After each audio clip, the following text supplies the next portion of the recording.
What is up, Waffle Gang? I do hope you all are well. My name is Mark, and today we're covering some more r/am I the butthole, with a cheeky story from me too. Now, if you are new here, please consider hitting that like, that subscribe, and that notification bell too. And just a huge thank you for taking the times out of your day to be here. You know how much it means to me. It means the absolute world. You guys are absolutely amazing. I see you every day in the comments, supporting each other with these positive comments all the time, and it's just gives me a little bit of hope, right? So thank you so much for being here, for being part of it. You're amazing. And with that being said, let's just get on with today's stories. Now, as I said, I'm going to be doing one of my own stories, a full story from me. It will have no text on the screen, unfortunately, because, you know, I like to waffle on and I can't do text for that. And my story will be on story 2 if you want to hear it. But let's get started with our first one. Now, our first story comes from Apparently Banned. Am I the arsehole for telling a mother in my women's group she's projecting onto child-free women? Before the pandemic, I, 29 female, joined a women's group consisting of 8 members. We have a few certain rules and fundamental beliefs that are clearly laid out and we won't deviate from. But for the most part, we're a general women's support group with women from many walks of life. All are mothers except for myself and one other member. We are both happily child-free.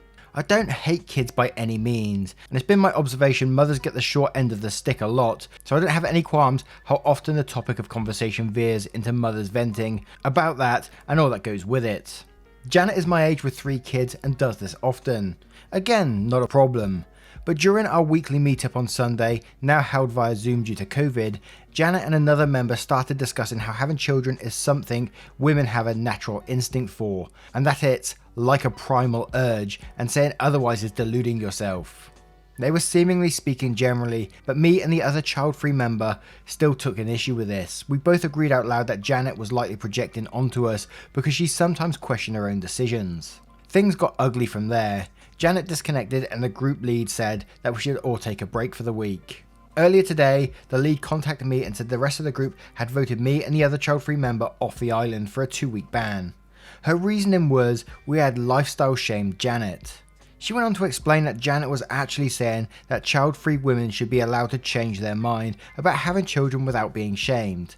Had Janet said that, I would have agreed, but she didn't. I told the lead that I was not interested in rejoining. The other child-free member is upset at this, as this has been her main social circle for nearly a year, and is now saying we were too harsh and should have asked Janet for forgiveness to gain entry back into the group. I don't think we should, and that there are other groups we could join for socialising, but am I being an arsehole? Now, I might be wrong in saying this because obviously I don't know. I can't personally have kids come out of me, right? But someone saying it's a primal urge, I think is just wrong. You know, there's many people who do not want children in the world, and that is totally fine. If that's your lifestyle choice, that is absolutely up to you, and that is your choice. They shamed you in this situation, and I don't think you're the arsehole for that, so I think they should have been voted off the island. I love that. But I think the group leader should have stepped up soon as she was saying this and told her to, you know, tone that down and what does she mean kind of thing. Call her out and say, what do you mean by that? But let's have a look at some of the comments to see what they say. So Payroll Princess, not the arsehole, she basically said you guys were delusional for a personal lifestyle choice. She should have been voted off the island instead. Honestly, just from reading this, I feel like you should find a better group of women for support. They do not seem supportive whatsoever, with the bans and the childlike teaming up on people. Azez says, not the arsehole, I am a woman and, presumably like you, totally free of this mythic primal urge to have children. C. Meba says, not the arsehole, sounds like the non-norms are being ganged up on. Like, how is what Janet's saying not lifestyle shaming? If you're saying the truth, Janet literally said that those who weren't mums are deluding themselves. That's pretty shamey and messed up to me. Maybe send them a link to this Reddit thread once they have chimed in, so they can see how biased and one-sided their judgment was. A Bernal13 says, not the arsehole, the other woman is welcome to apologise and go back if she wants, but I don't feel that an apology is necessary. That woman was totally lifestyle shaming you guys, and you called her out on it. Then they banded together and group gaslighted you. No thanks, babe. Later days. Now I turn it to you guys. What do you guys think in this situation, and how would you deal with it? Would you go back to that group and apologise, or would you deal with it in a different way? Let me know in the comments below. Now, some of you guys have been requesting that I read my own personal stories, and I've been thinking of different ways that I could do it. Do I create another channel? Someone even said call it the Waffle Cast, and I absolutely loved that, and I was tempted by it. But then I thought, I want to incorporate it into this channel too. I don't want to go too many different ways and spread myself thin. I like dedicating to one channel kind of thing. So I'm going to try to turn my stories into an Am I the Arsehole post. And, you know, I don't mind if you call me an arsehole for it whatsoever. I know most of the time, I'm not bragging or anything like that. It's going to be a not the arsehole because, you know, I know my feelings are valid in what I did. So this first story of mine is going to be called Am I the Arsehole for Making My Mum Reveal She Was Dying? And I wanted to talk about this one first, mainly because, you know, this is one of the ones that hit me the hardest and it changed my whole mental health. And this happened like 3 years ago now, this happened. And my feelings are sort of all over the place with this story, that with anger, resentment, and I love my mum, don't get me wrong, but I still have these feelings. So this all happened in 2017. At the time I was working still in the same job I am now, doing content creation, doing my thing, you know. My parents both lived in central Oxfordshire and everything was just relatively normal. Now, a bit of backstory about my mum. My mum is probably one of the most stubborn people you could ever meet. She's quiet, sort of reserved person, but get on the wrong side of her, she's very fiery at the same time. But she is a very quiet, stubborn person. So stubborn you wouldn't believe it. Even if she was wrong, she wouldn't admit it, and, you know, it was very, very frustrating sometimes. She never really spoke openly about her feelings or anything like that. Her main hobbies was, she used to have a PC back then, and she used to play like these clicking where you find objects on the thing, and she'd like mystery games like Myst and all that kind of thing. She loved those sort of games, just detective-y type games.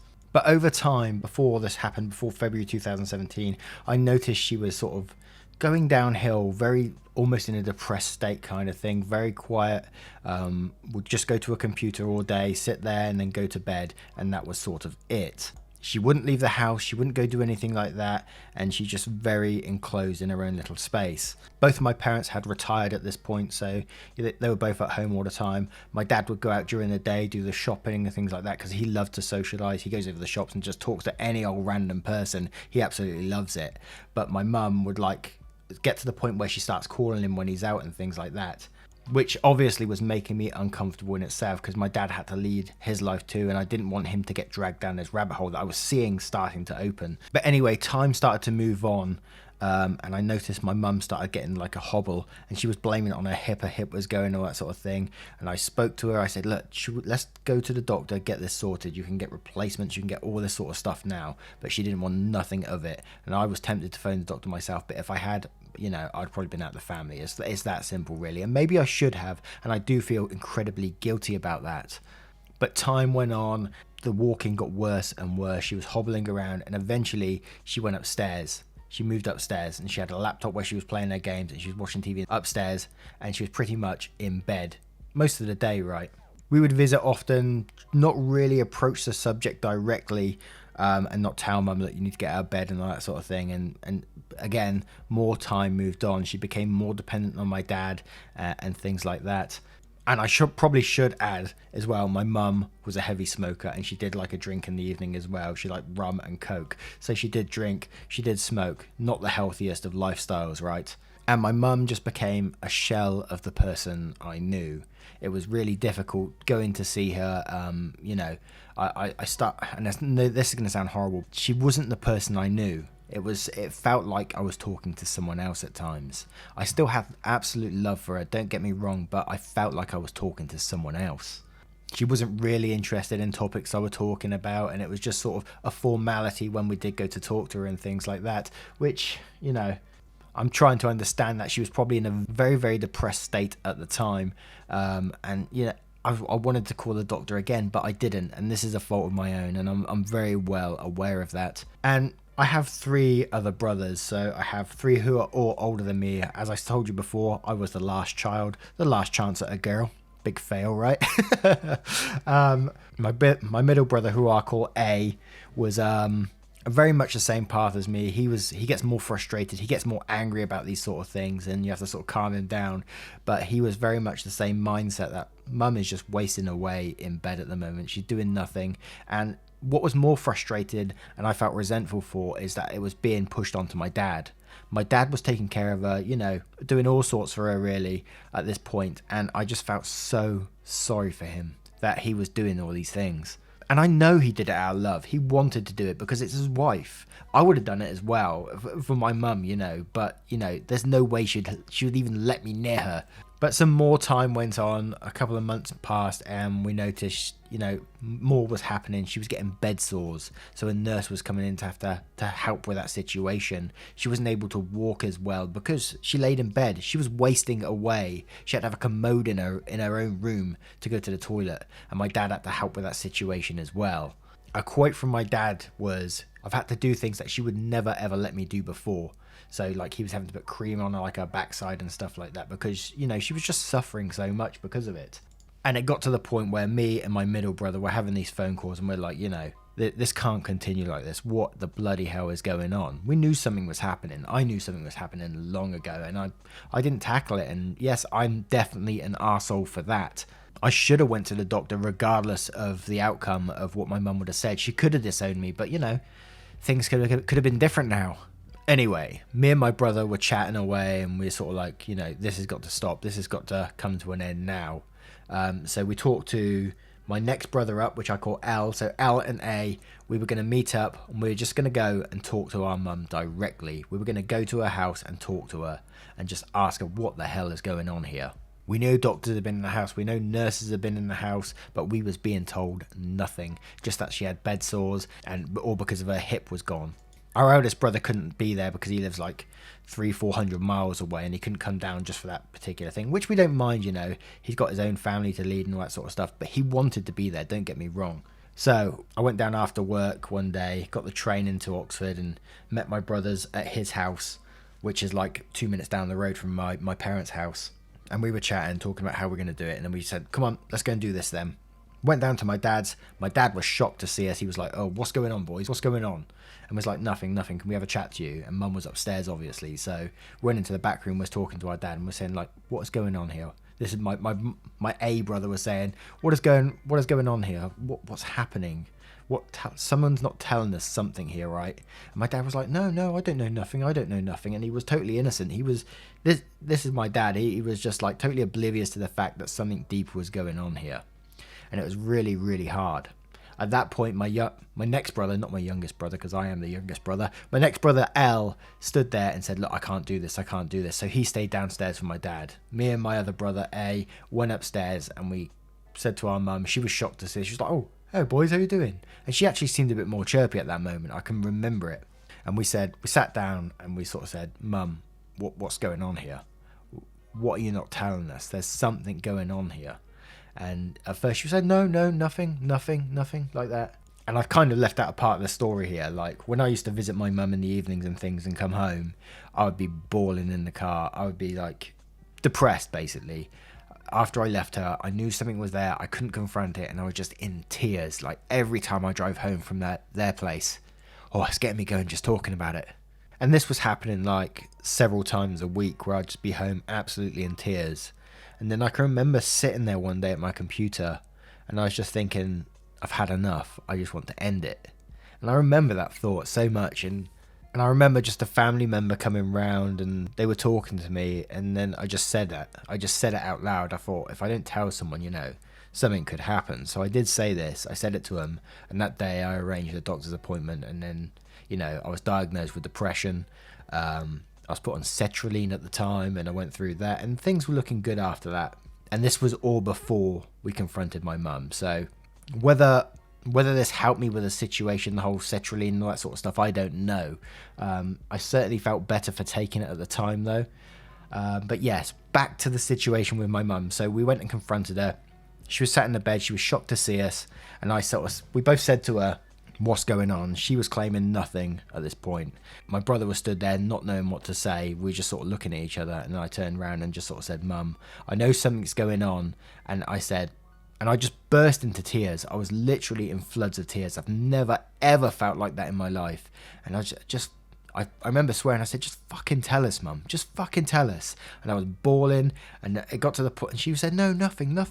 And it got to the point, and I said, Mum, and I actually said this, and this is probably the part where I feel like the absolute arsehole. I told her I was diagnosed with depression, watching her sort of deteriorate like this.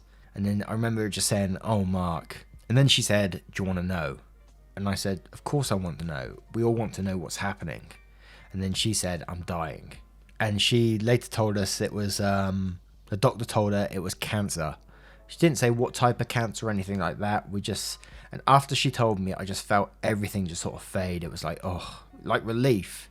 And I know it sounds horrible, but it was relief to know something, and what could we do to help?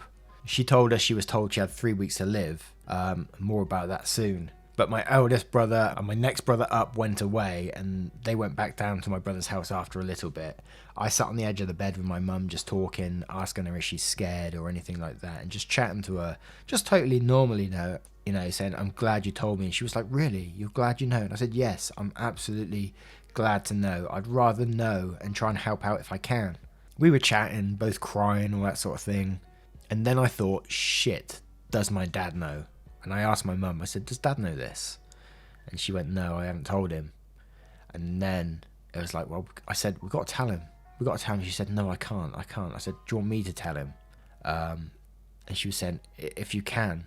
And then I said, yes, of course I can. And I just called him up straight away because, at this point I was already like, my feelings were already all over the place. So I felt like I had to tell him. And then my dad comes up. I can remember his face. It was chirpy as ever, how you doing, boy? All that sort of thing. And then I said, Dad, we've got something sort of to tell you. You might want to sort of sit down kind of thing. And then you could see he was worried instantly. My mum did want to try it and tell him at first, but she just looked at me and she said, I can't do it. And then I turned around and told Dad.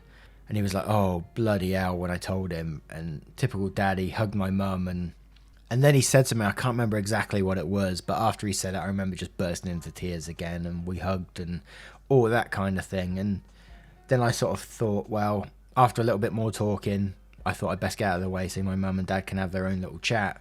So I went outside and I just slumped against the side of their house and I was just in bits. And then I remember looking up and seeing my niece walking down the road who just come and give me a hug. And then we went down to my brother's house who, again, the whole family was in bits and stood in the kitchen crying away, and I just went and hugged them, and I sort of calmed down by then. I was back to my sort of normal self, if that makes sense.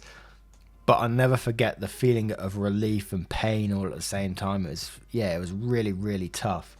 And after a bit of talking to my brothers, I said, look, I just want to go and walk home. When I went to the train station, the walk was about 20 minutes away, and my brother and my sister-in-law was like, no, I'll drive you back. And I was like, no, I just need some time. And I went away, and I probably did one of the most stupid things possible. So I went home, got the train, and I went in the pub and got drunk, absolutely smashed out my face. And I'm not proud of that, don't get me wrong. I'm totally not proud of that, and it's totally not the right thing to do in that situation, but it felt right at the time for me. A friend came out with me at that time, and we just just drinking and talking and that sort of stuff, and I got absolutely smashed. Next day, woke up feeling like absolute crap even more, and I was working that day as well. So I went down a bit of a spiral of drinking, this whole thing going on over the next 3 weeks. It was a sort of a very messed up and dark time for me, where I was just drinking way too much and all that kind of thing. Still on the antidepressants, which I know it's very counteractive to do what I was doing in that situation, but this is the road I went down, and I'm not happy about it, believe me. And I said it was over 3 weeks, but it was about probably a week and a half I was doing this for. And then after that, I was like, fuck this isn't the right way to deal with it. And I sort of sorted myself out and, got back to dealing with family and proper issues and stuff like that. So I was visiting my mum, asking if she wants all these things. She sort of went back into herself again, back into the depressed state, didn't really come out of it. And then from what my mum said, 3 weeks later, exactly, she passed away. I had a phone call at 3 a.m, and it was my brother saying, Mum's passed away. My dad found her, because they were sleeping in separate beds at that time because Mum needed more space in the bed and things like that. And my dad went past and just said she was there, passed away in the bed.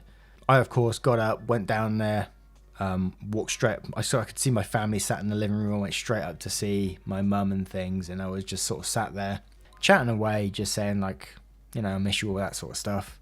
Held her hand, gave her a kiss, said my goodbyes, all that sort of stuff. Weirdly took a photo of my mum's face. I don't know why I did that at the time. I know it's a very, very weird thing to do. I did it anyway. I mean, I think it's just because I wanted a memory or something, because we've got very little photos of my mum. As I said, she was very stubborn, never had photos taken ever apart from weddings. And I just wanted something to keep with me at that moment, I went downstairs and I was feeling okay. I was sort of almost relief. That's the only way I can explain it, is almost relief. I went down, was sitting with my family talking, everyone was a bit quiet, and was obviously waiting for them to come pick up my mum's body at the time, and the doctor to obviously confirm the death, which they did. And I remember my feelings around this time. I felt like, as I said, very much relief in myself, and I felt very normal. I remember myself pacing around the living room while my brothers were crying, and I felt like maybe I should be crying right now, but I just didn't feel the need. I felt like the way I felt, and this is the way I've always explained it, is that I'd done my grieving weeks before. I knew this was coming. I felt this was coming, and I'd done my grieving way before. And this is why I always say people grieve in different ways. I dealt with my grief completely different to the rest of my family, and I'm not ashamed of it. I'm glad my brain or whatever got me through in that way. And then I remember them coming to pick up my mum's body. They came in. The stairs in my mum and dad's place were sort of very steep and very narrow, and I remember hearing them struggling. There was a man and a woman there trying to carry her down. By the end, my mum was quite a big lady, but they were struggling getting her down the stairs. And I remember, I just remember in my head just clicking, thinking, I can't deal with this. I can't deal with them like bashing her body around. So I went and helped them carry her down the stairs. And I can always remember the body in the bag, and it being slumped all at one end and all that sort of stuff. And I know it's horrible to talk about, so sorry if that's triggering to anyone, but I just remember it had to be done at that time, and I had no feelings, It felt all very much done and final by then to me. This was just a body. My mum wasn't there no more. Healthy or not, you tell me. But anyway, we was called to the house maybe a couple of days later, where my mum's main doctor was there, and she told us she never told her 3 weeks. She never told her cancer. She never told her anything like that. So I don't know where this has come. We still don't know to this day where this came from. Always told it's some sort of heart disease that she had, and that's how she passed away. It was quick and probably in her sleep. That's all we know. But she wasn't told cancer, and she wasn't told 3 weeks. And I still find it crazy. And I just realised how long I've been talking for. I am so sorry. I can waffle on. I can waffle with the best of them, believe me. But thank you so much for listening. And was I the arsehole for making my mum reveal that she was passing away? As I said, I probably went far too long with that story of my waffling and all that sort of stuff. So I totally understand if you don't want to hear another one of my stories, right? I can go on. I've got my bullying ones, and these couple of years have been a wild ride of different feelings with the whole cancer, death, depression, everything that's been going on. I got loads, mate. Don't you worry about it. But our next story is from Warthog Dangers. Am I the arsehole for telling my daughter she will get kicked out if she does drop out of high school? I don't know if I'm in the wrong here. My daughter Kayla, 20 female, is a super senior. She got held back in her junior year and is 2 years older than the students she attends school with. She was supposed to graduate in 2020. Kayla has always been a C, D and B student, but it went downhill junior year. My husband 50 and I 48 weren't too happy that she got held back, but we understood and made sure that she would not need to get held back again. She enrolled in summer school this summer so she could prepare. When she was held back, she had a job and was to go to community college after high school. We let her quit her job because it caused stress, and community college was still in the cards once she graduated. This year she is graduating, and she said that she's going to drop out of school and not attempt to get a GED or continue her education. Kayla failed 3 out of the 7 classes for the first quarter. She is very much against a capitalist society. She does not want to work for the same system until she is 62. I told her that she didn't have to, and that we wanted to give her the best education possible. She left our house after arguing and went to her friends. Kayla sees a therapist regularly. We value our daughter's education but have never forced being an A+ student and always understood she tries her hardest. Maybe we babied her too much or let her get away with stuff. We raised her in a home with 5 kids. Her siblings are brother engineer, Marcus 26, brother tattoo artist, Luke 25, sister, Abby 23 sister, Fiona 16. Is the above average student. We don't come from a family filled with geniuses, we do want our kids to succeed. Marcus told me that he believes she is taking advantage of us. 2 hours ago, Kayla and I got into an argument. I asked Kayla if she had a plan to show us so we could better understand her idea of dropping out. I tried to reason with her about dropping out and how at least getting a diploma is important. She didn't listen, and after a lot of yelling I told her, if you want to drop out of high school, you aren't doing it under this roof. You won't be paid for. Don't expect to come back here and be accepted once you can't pay rent. This is the real world, not a game. She has potential to do good in the world. I think I messed up. Kayla escaped to her friend's house again, out of her window, which she hasn't used in a while. My husband doesn't care anymore. He hates fighting and wants Kayla to be happy. Am I the arsehole for saying she is getting kicked out if she drops out of high school? Edit, she's been tested for learning disabilities and she has none, along with mental illness. She's 20 years old and she's climbing out the window to escape. What the hell, man? Yeah, she sounds like she does need a push in the right direction, in my opinion. She sounds like she's going completely the wrong way in life at the moment. I think you've done well. You gave her a compromise for her to show you how she's going to survive outside if she does quit high school, right? And it's not like you're talking to a kid in this situation. You're talking to an adult. But Black Manta 04 says not the arsehole. She's 20 and in high school. That's a super duper senior. She needs a stern push on the right direction. To be honest, you need to put your foot down hard right now. And Fat Older Lady 2 says she climbed out a window. She sounds like a young child, not a 20-year-old. Stick to your guns. She needs to grow up. Geek is my chic says not the arsehole. She's 20 and still in high school, and honestly you are being honest. You aren't pushing her for A's, just C's to pass and get a diploma, which is super important, like really super important. And you stated you aren't going to deal with a freeloader. Candyland Canada says, not the arsehole. She is against a capitalist society but wants you to support her. What economic system does she think makes that possible? Your husband is prioritising his peace over yours because you don't accept her lifestyle choices. Putting her out is the best thing you can do to force her to grow up. She won't do it otherwise, and to give yourself peace of mind. It's also the fairest to your other children. Now, I'm going to turn this one to you guys. What do you guys think of the situation and how would you deal with it? Let me know in the comments below. Once again guys, thank you for being here today. I hope you did enjoy today's stories and my story wasn't super annoying. If it is, let me know and I won't do another one in future. But I know some of you was asking for just a waffle story and that is exactly what you got. Hope it wasn't too depressing either. I think sometimes it's really good to put out stories like that because they relate to other people, and I know there's lots of other people going through a lot worse and similar to what I'm going through right now, and we need to remember that and uplift each other when we can. Thank you for listening, and I hope you have a great day ahead of you. Much love to you. Goodbye.